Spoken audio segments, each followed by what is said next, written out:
Hi, everyone. My name is Matthew Stevens. Like you said, I'm the co-founder of DeviantArt. I'm excited to share this origin story. Really, I've never spoken publicly about this, so we'll see how it goes. Before I dive in, I just want to thank everyone for having me here.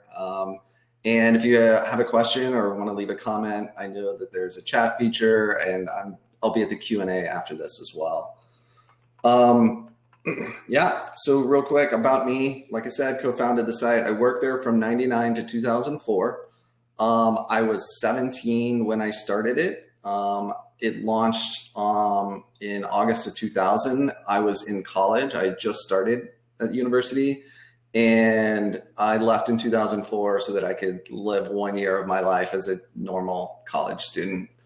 After leaving the Zebra, my background's always been in design, and so I've been a design leader now. I have 20 years of experience. I was just recently the VP of design at a company called The Zebra here in Austin, leading a team of designers and researchers. I write a lot about ethics, accessibility, education, and diversity within design. And you'll see why once we kind of get into this, but it's very near and dear to my heart. So for those that don't know what DeviantArt is, which is fairly common, it's the world's largest art community. We have over 50 million users, 400 million pieces of art. That number is staggering, and it's hard to really comprehend. By comparison, the Louvre has 70,000 pieces of art, so it's just a different scale. We launched August 8th of 2000. Categories include photography, digital and traditional art, literature, filmmaking, tutorials, resources, and stock photography. We have features such as physical prints, portfolios, groups, journals, polls, contests, recommendations, you name it. We've built features that help to build the community. Here is what the site looks like today. A lot of art up front, a lot of thumbnails. It's just infinite scrolling because there's millions and millions of art. Where did it come from? So I get this question a lot. How did it get here? This was 2000. The internet was a much different place back then. I had a website that was ironically called Wasted Youth that I started when I was in high school. It was mainly Photoshop tutorials, but I also interviewed a lot of artists. I featured a lot of artists. I was always focused on putting the spotlight on others, not just myself. And so I was in the middle of building a community for people to upload artwork from the tutorials that they were making from my website. At the same time, I was heavily involved in the online music scene. This was before Napster, when you would just go to websites to download music, some legally, some illegally. I was involved in the legal stuff, music scene more than anything. And as part of that, there was also this skinning community. And those that were around back then might remember Winamp. It was the most popular MP3 player of the day. There was a big community around skinning these pieces of software so that you could customize your computer.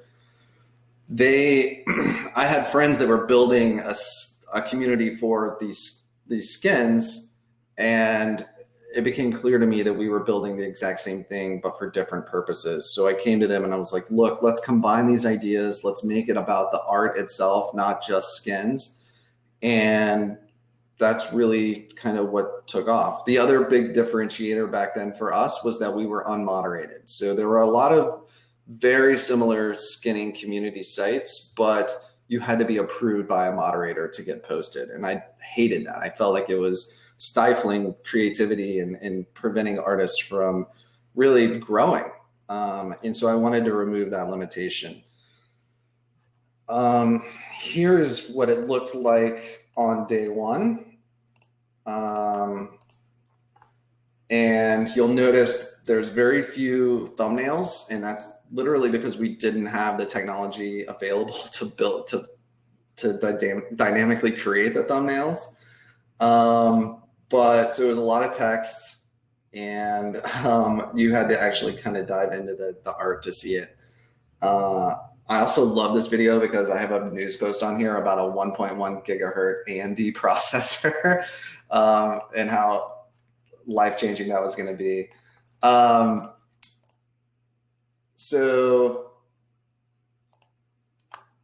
This is another good example of what a Winamp skin looked like. This was the DeviantArt Winamp skin. This is kind of how it all kind of started. Growth of the site it took a little while to get going.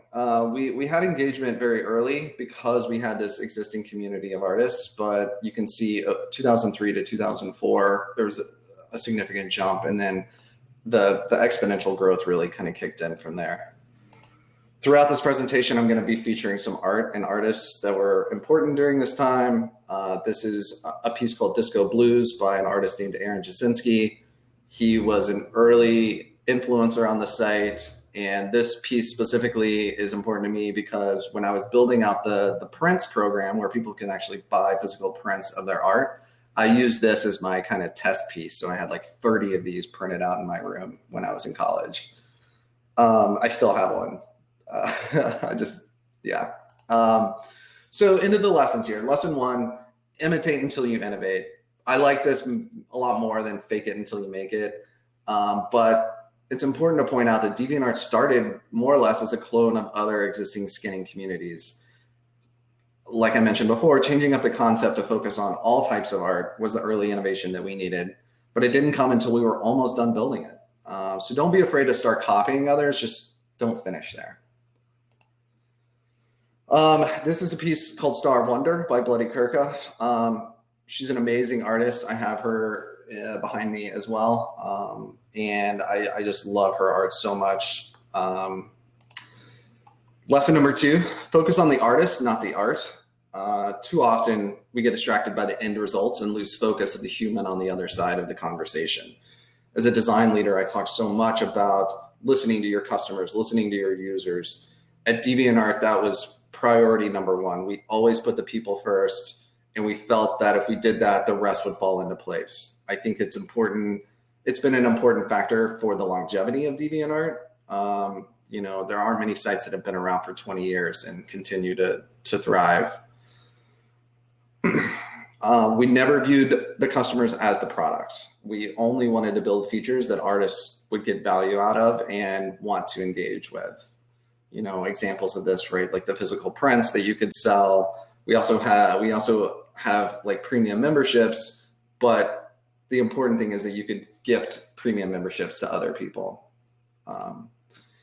There's over, tens of millions of photos and on DeviantArt. Photography is one of the most popular sections. I love this piece. I got super into birding during COVID, so I've been looking at bird photos a lot. Lesson 3, harness the squeaky wheels.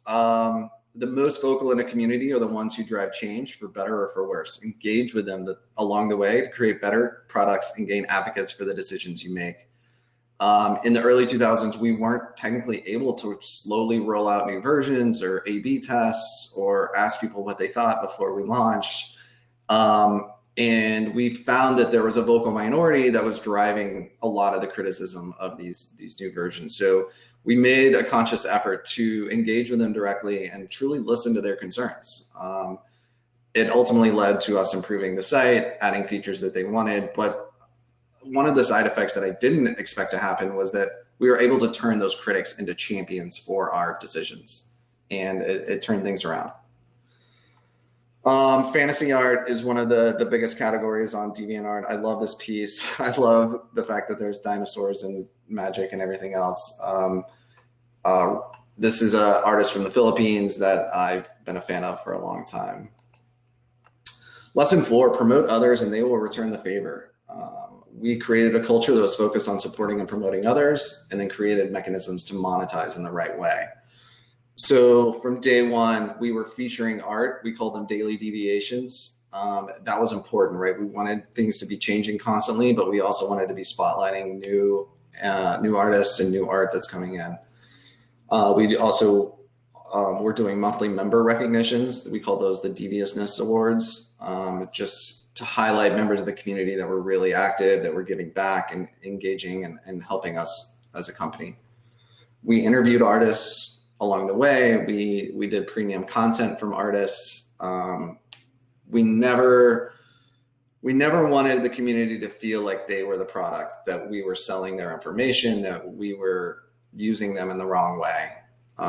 We wanted to build a site where everyone could benefit.